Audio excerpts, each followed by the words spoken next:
But they still have $300 million. So why can't they pay their bills on their dream house in upstate New York? What is going on? They own a massive private 110-acre compound where they embarked on a multi-million-dollar luxury custom renovations. Of course, everything has to be custom.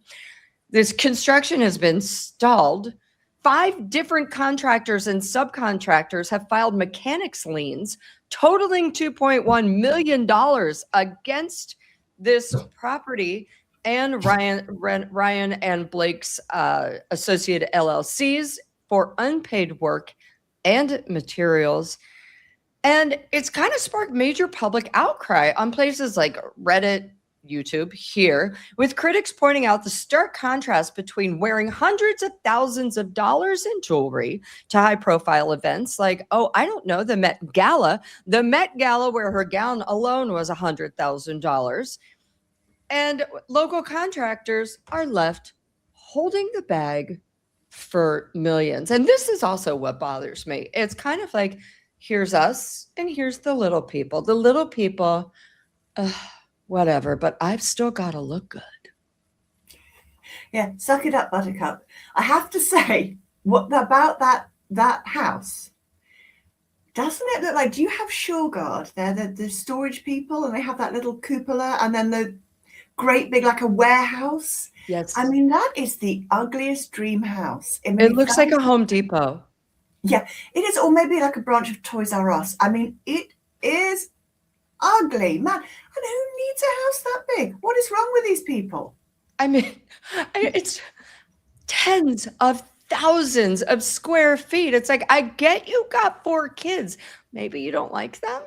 I don't know. Maybe a couple of them are your Archie and you don't really want to see them.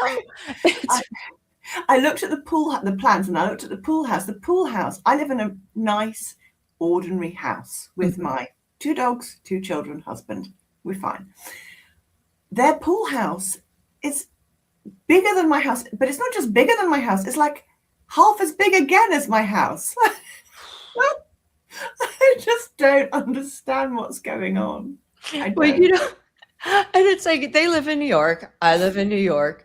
Everyone knows New York apartments are not like Carrie's from Sex and the City or anything seen in Friends. New York apartments are a little bit like, hold on, I'm going to brush my teeth while putting on the tea kettle and the coffee. And oops, the muffins are out of the oven. You're doing 10 things at once because it's so small you can.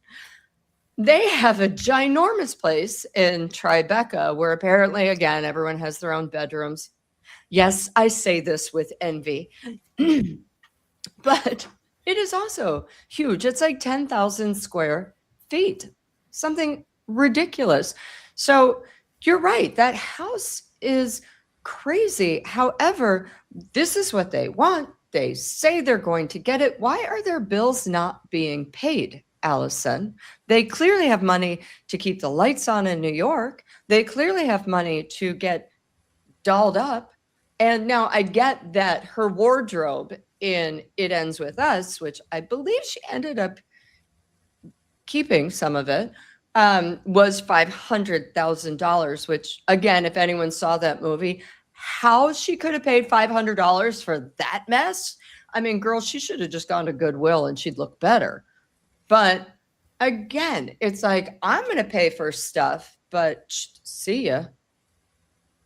There has to be some kind of a conflict with the builders and what they're doing, because these guys have plenty of money. They could pay it and not notice the difference. So yeah.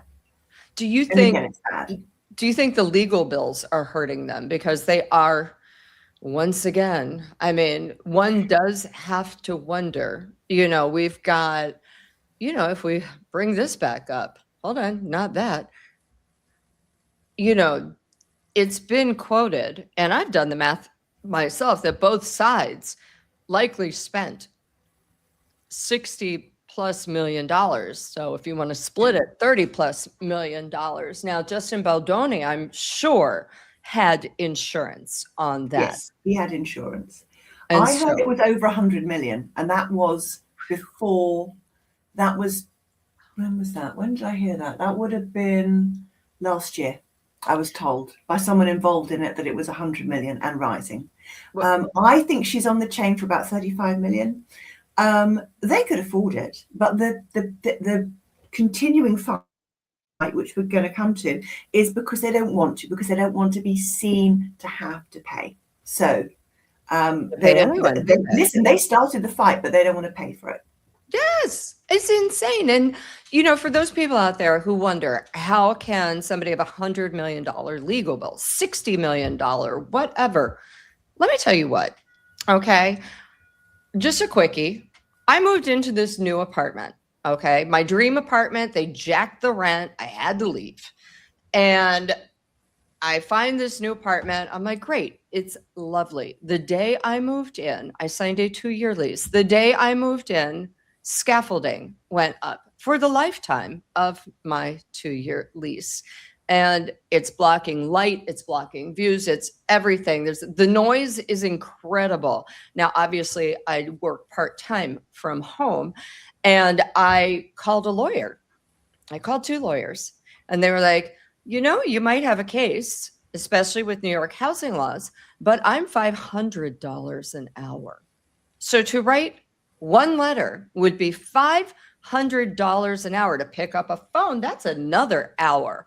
I might have gotten some deal on my rent, but it might have cost me $10,000, depending on if my landlords were going to go back and forth. So I was like, ugh, forget it. Now, their lawyers are $1,800 to $2,000 a lawyer, an hour, sorry.